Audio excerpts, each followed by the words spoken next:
Alright, this is the Shake Off Podcast. You are listening to the Shake Off Podcast, like I said before.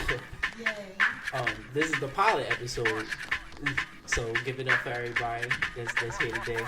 Round of applause for everybody. In here. Right now you are listening to DJ A Mello. To my right you have Black Trizza. You also have Ducky Dynamo. We have a couple guests in the building for our first episode today too. You are listening to Cora, aka Cora Visuals, aka Splash. Yeah. We also got DJ Beast in the building. Shout out to S Dot in the building as well. Yeah. Booba Wildin'. Shout out to the homie Tay behind the cameras.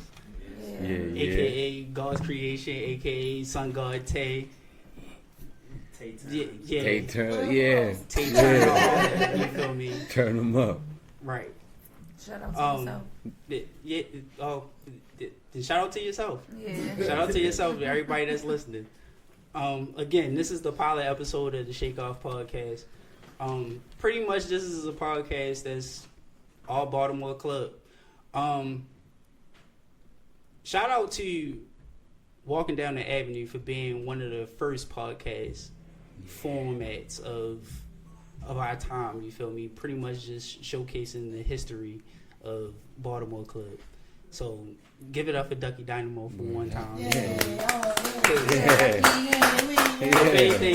If anything, I wouldn't be inspired or even doing this without her. You feel me? So, that might be true.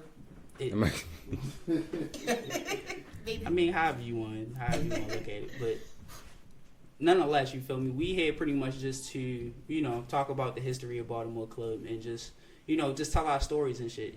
Just shoot the shit with everybody. I promise you, we gonna try to get to everybody. But for the most part, we just here. First question I have is, what would y'all really want from a Baltimore Club podcast? Who want to go first? You. Oh, I guess. I guess. Well, I mean, this is your creation, so what were you looking to feel by doing that? So the thought that I had in mind pretty much was just giving an outlet to tell a story. You feel me? Like, we spent a lot of years holding down the Baltimore club culture. You feel me? As far as like the dancing side and the producing side, like the shake off shit that everybody swore was too fast or too noisy, and it was just shit that they didn't want to hear. There was a whole bunch of shit that grew behind that, and I'm a living product of that shit, and everybody else in this room is a living product of it. Whether they were fans of it, whether they were participants as far as dancing, producing, DJing, we all had a love for it. So for us to be able to tell our stories just as much as the founding fathers and sisters of this shit, we pretty much just building a platform for it. So this is pretty much just what I want from it. I just want us to be able to tell our stories. I'm really not looking for it to be on some drama-filled type shit, but the lives that we live, you feel me, is some shit that we can't avoid. So it's gonna be what it's gonna be. You feel me? It definitely made us who we are today. Whether it was some hard lessons or it was some victorious moments, but we wouldn't be here without all that. So why not be able to tell our stories with it? You feel me? That's pretty much where I'm at with it. How y'all feel about it? To sum it into a word, I think authenticity is what I look for. It's without the fluff, without the bullshit. Just to piggyback off what you're saying, there are a lot of stories outside of even just events and straight up dance that all contribute to the overall history of Baltimore Club. So my part in that is just to touch some of those things, like some of the relationships that we built, you know, a lot of the stuff that tailored into like keeping us together as a community.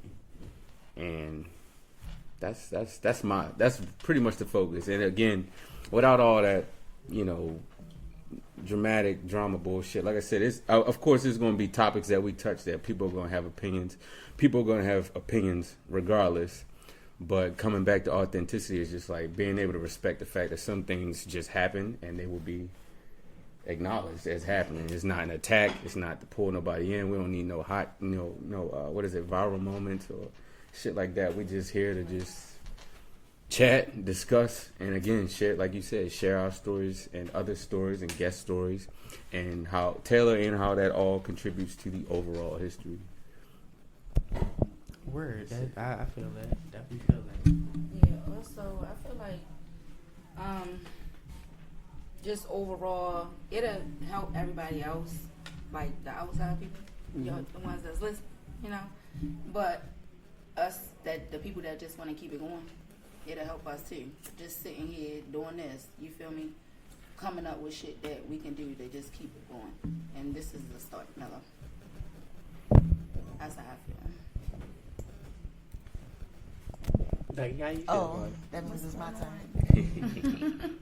Here are my thoughts. Okay, so as Mello mentioned earlier, it was for a second said the Walking Down the Avenue podcast. That is my original. I'm gonna say I was the first. I'm not one of the first. I was the first. Like somebody can correct me if I'm wrong on that, but I honestly don't think there was anybody who made a specifically Baltimore Club focus podcast type anything. Nope. Before I did that. That was a goal, right? That was, yeah. Yeah, we were there for a second. I was on one of those, Yeah, you were. Yeah, I was, yeah. Your episode coming up on the little archives joint. Yeah. I'm about to say, make sure you It's shout gonna that out pop too. We'll get to that. We'll get to I'm that. on media train now. But exactly. But the thing about that is the focus of that show was kind of specifically what Mello said in the first place. It was like, no, I see the void and there is no documented history of any of us. So it's like, no, let me go ahead and create something that can document us across the board. Old people, new people, whoever, of any form, because we're literally watching that shit get erased, you know, like in front of us, in real time and not. So by that going how it went, and again, I said, what was that, 5 years ago? That was in 2020 when we recorded all the episodes. Seeing this come up, it's one of those things where it's like, for me, it's the same thing, but not, because this takes a little bit more of a different type of angle. What I look to achieve in my original podcast, it's all interview style, you know, so it's like one-on-one, me and a person sitting there talking. Cool. This different. Look, it's all of us in a room. And we don't, for one thing, communally, we don't get to do this, period. Yeah. So it's just a thing for elements of us to be able to come over somewhere and specifically just shoot the shit about the thing we love on purpose. But then also to make people, again, realize that void. No, we're actually here. Like, there is actually a bloodline to what the fuck is happening right now within our community. So they can, every single time, just know that we exist and get a snapshot of what's happening. Which is why it's like, nah, what I want to see is exactly what it sounds like we about to do. Just get the voices of whoever around right now and tell the story. So that they can't keep getting us, you know, confused with whatever else is going on to sound a little bit like us type shit. But I'm sure we'll get to that, you know. Yeah. It's unavoidable. It is. It's one of those. Yeah. It's one of those. I'm about to Also, say, y'all made it sound stuffy. Y'all was like, yo, talk. Like, also we chilling. Yeah. So it's like, nah, this literally is just like a cool ass conversation. We all homies. We all family at this point. So. What, only like 15 plus years. And then there's that we're all fake old. When you We really have been think about knowing each that other shit. 10, 20 years somehow at this point. You know, so it's like, again, just to cement that fact that, like, we're actually, like, we actually exist in a real format. I was about to say, shit. Now that you mention it, you feel me? Like, it's a couple of us that know that have known each other probably like 15 plus years. Mm-hmm. That's in this room. You feel me? Like we were children. That's grew up together. Like real shit. No, like honestly, fuck a high school watch our career. lives, like, you feel me? Like or like, college go the whole career. way. Like we dead ass grew up with each other over like a decade and a half so far. See each other Eh, said. Yep. Like, look, Transition. all kinds of shit, yeah. Like so much shit. You feel me? And it's like. And that's why that's important that it's us doing that. Like we Yeah. are the ones who are able to tell this story, not have somebody else And then come from somewhere else and try to figure it out. and Like, it's we can crazy actually because it's contextualize like shit. it's so much history that's like that motherfuckers is like missing and not really counting along with all that golden era type shit. You Yeah. feel me? Like everybody we wanting to hold all that shit up until Swift passed. You feel me? Yeah. To a higher standard, and it's like, bro, shit didn't stop. It did not. It never stopped. So it's like, you know, but we had to rectify that in a sense. You feel me? Like we had to, I guess, fill in the gaps of all those years. You feel me? That everybody felt like Club was dead. Like Club wasn't dead. Like the city stopped listening. Dang, The what city that's stopped like that listening. intro? What, the 3 a.m. at the Paradise? That's the intro, right? Yeah, Yeah. I was about Still to here. Shut up. Everybody say Shout yeah, out it's 3 a.m. still at the Paradise. Go listen to that. Wow. Plug that. Plug that. Yikes. Yeah. Real shit, We though. gotta upload Without Ducky Ramble edit so that the song can just start and then you don't got your Nah, you need that, though. I know. You need that. It was You a need whole that. thing I'm about about to say yeah. Never mind. And while we on the subject We of did that that work. song, We did that work. if you listen to the song all the way through, Yes. the ending of the song is iconic as well too. If you don't know, look up Dancing Brandon. That was the scene from that was the scene from I think what the first KOB Was or that something like Gatorade that Make- he no. battled Black. And remember when Dancing Brandon battled Black and he came out his shoe, Oh, yeah. crazy legging and yeah, shit. Yeah. That was that moment. Yeah. That was at the end of it. And shit, Yeah. when the crowd was going crazy and shit. That Damn. whole round, sunned the shit out of him. You feel me? I gotta go Like back and listen to it. you feel me? Swirled that nigga head and shit. You feel me? Put his Yeah. arm around his motherfucking shoulder and shit. You feel me? Just started Damn. hitting this nigga with hella footwork and shit. Like shit was lit. You feel me? But again, like it's a lot of history that need to be told. You feel me? So we gonna be here to tell y'all that shit. Yeah. But the first topic that we're gonna talk about on our very first episode of this shit, if you know about KOB and QOB, then you should know about this next move that's about to play. So look, pretend nobody does. All right. So What the fuck is KOB? everybody that's listening, right?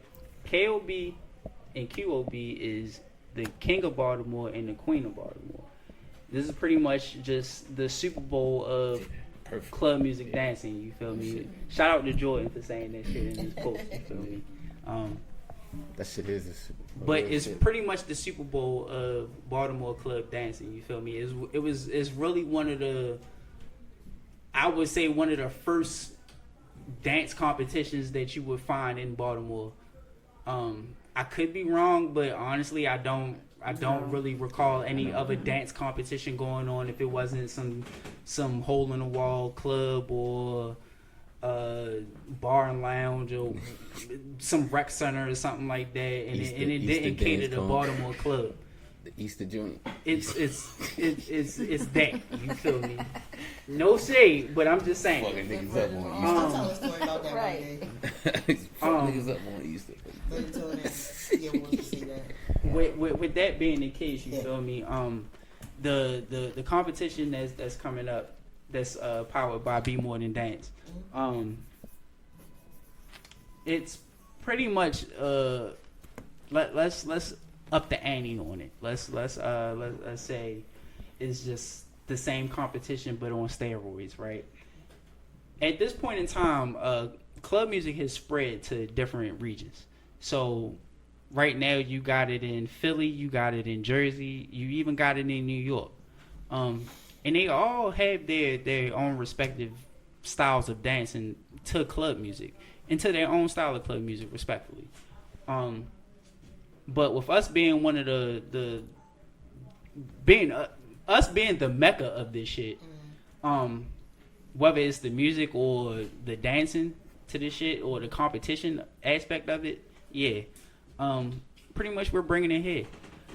It's an open invitation for all of the regions to come through, represent with their best dances, and we're starting it with the ladies. So if I'm not mistaken, this competition is called the Club Queens Championship or Queens of Club Championship. Let me make sure. I don't wanna misquote it. I kind of had everything pulled up, but knowing me, I'm off. But again, shout out to Be More Than Dance. If I do want to talk about championship, right, so it's the Club Queen Championship, right? Let me make sure I pull up this flyer because we definitely got some recent information with that as well. Hold up, let me see.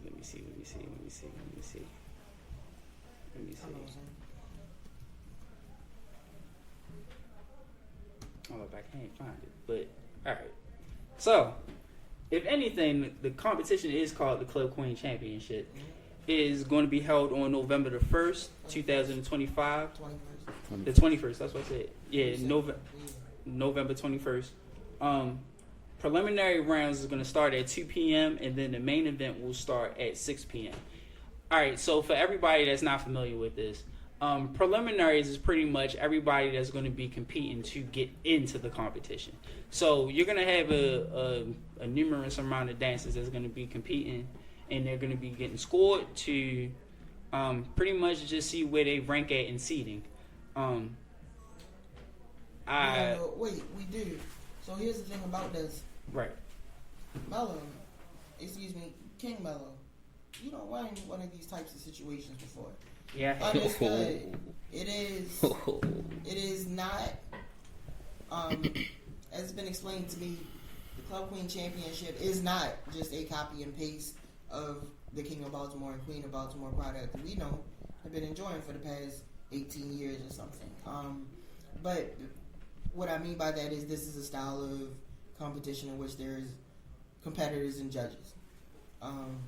Speak to real quick the types of things that these judges is going to be judging on that would lead to a prelim into that. Again, it's not the same, so we don't know, and it's the versus con, so we don't know what Nick and them have come up with, as far as what exactly they're going to be looking for as judges. I don't know anything about that. Because again, we don't even know who in it, like fully, like that, all that. Yeah, I definitely don't know who's in it.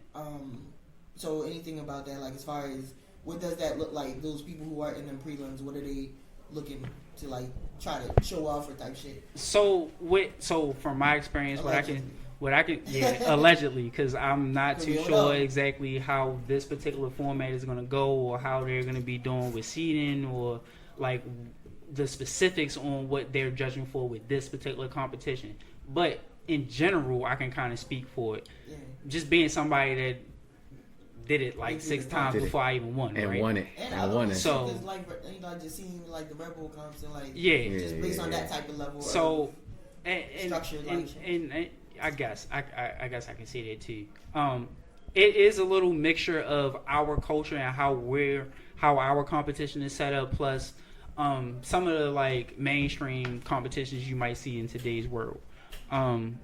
Like for example, Red Bull Dance Should Stop. But as far as the judging, I would say they're mainly looking for like creativity. They're looking for originality. They're looking for cleanliness. They're definitely looking for just like I would say aggression, but I'm want to use another word for it, but it's mainly just your overall attitude, like just expressed in dancing. Like this is a battle. Be hungry. You feel me? Even if you're not battling somebody for the preliminary rounds, you have to show like you want to be here or you need to be here. You just gotta overall believe in yourself and play. You gotta play to the crowd to a certain extent. I'm not saying that you have to go out here and just start hitting all the viral dances and all that other stuff, because honestly, a lot of us get bored with it. But just be different and be confident in everything that you're different in. That's the main thing I really say. And I've seen throughout all these years. Like, a lot of people, you'll get a lot of people that'll be out here that have... The Shake Off Podcast.